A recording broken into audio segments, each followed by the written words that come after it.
اعوذ باللہ من الشیطان الرجیم بسم اللہ الرحمن الرحیم ولا تہنوا ولا تحزنوا، یہ آیت بڑی اہم ہے، اور نہ کمزور پڑو اور نہ غم کھاؤ۔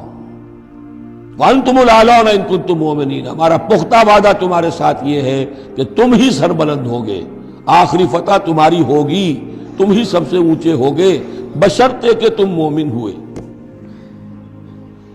اور اس آیت کا میں حوالہ دیا کرتا ہوں، آج دنیا میں ہم ذلیل ہیں، اعلیٰ تو نہیں ہے، بلند تو نہیں ہے،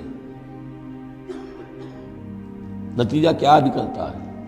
ایمان نہیں ہے ہمارے اندر، ایک عقیدہ ہے، موروثی عقیدہ ہے، ایمان، یقین والا ایمان، burning faith, living faith, conviction, وہ کہاں ہے؟